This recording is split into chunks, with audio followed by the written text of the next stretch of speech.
भारत पाकिस्तानमध्ये आता राजकीय युद्धाला सुरुवात झाली आहे। भारताने पाकिस्तान संदर्भात घेतलेल्या निर्णयानंतर पाकिस्तानने आज काय काय निर्णय घेतलेत पाहूया। भारत सिंधू जल कराराला स्थगिती। पाकिस्तान आता शिमला करारासह सर्व द्विपक्षीय करार रद्द करण्याच्या तयारीत आहे। भारत अटारी बॉर्डर बंद करण्याचा निर्णय भारताने घेतला, त्यानंतर पाकिस्तान आता त्यांच्याकडील वाघा बॉर्डर बंद करणार आहे। पाकिस्तानी नागरिकांना भारत सोडायला आता 48 तासांची मुदत कालच देण्यात आली होती। याला प्रत्युत्तर म्हणून आता पाकिस्तानकडून सुद्धा असंच पाऊल उचललं गेलं आहे। पाकिस्तान शीख सोडून इतर भारतीय नागरिकांना पाकिस्तान सोडायला 48 तासांची मुदत देण्यात आली। भारत पाकिस्तानी नागरिकांचा व्हिसा रद्द आणि पाकिस्तानने सार्क अंतर्गत भारतीय नागरिकांचाही व्हिसा रद्द केला आहे। भारत पाकिस्तान या दोघांनी देशांनी दूतावासातील कर्मचाऱ्यांची संख्या घटवली आहे।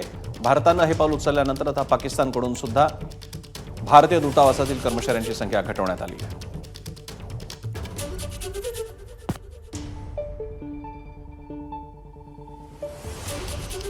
पाकिस्तान दूतावासाबाहेरची सुरक्षा हटवण्यात आलेली आहे। भारताने पाकिस्तान दूतावासाबाहेरची सुरक्षा हटवली आहे, तर पाकिस्तानने भारतीय विमानांसाठी पाकिस्तानचं क्षेत्र आता बंद केलेलं आहे।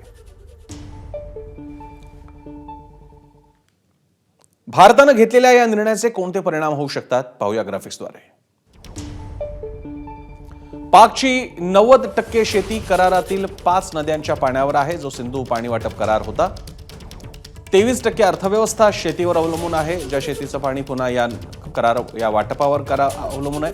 भारताने पाणी बंद केल्याने 68% ग्रामीण भाग कोरडा होईल। मंगल आणि तारबेला जलविद्युत प्रकल्पांचं पाणी बंद होईल।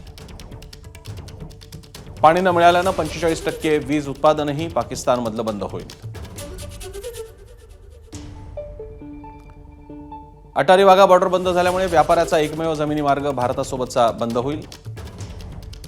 2023-24 आकडेवारीनुसार 3,900 कोटींचा व्यापार भारत पाकिस्तानमध्ये झाला होता। अफगाणिस्तान सोबतचा व्यापारी मार्गही बंद असेल। पाकिस्तानचा सुकामेवा, खजूर, जिप्सम, काच या वस्तू येणं बंद होईल। भारतात उपचारासाठी येणाऱ्या रुग्णांना याचा मोठा फटका बसेल। 2023-24 मध्ये 71,000 रुग्णांनी भारतामध्ये उपचार घेतला होता, जे पाकिस्तानी होते।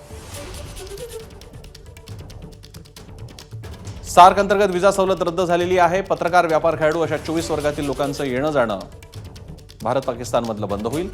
व्हिसाशिवाय पत्रकार, खेळाडू, व्यापारी भारतात येत होते। सध्या भारतात असलेल्या पाकिस्तानींना उद्यापर्यंत देश सोडणं आता भाग आहे, त्यातला एक दिवस आज होऊन गेला आहे।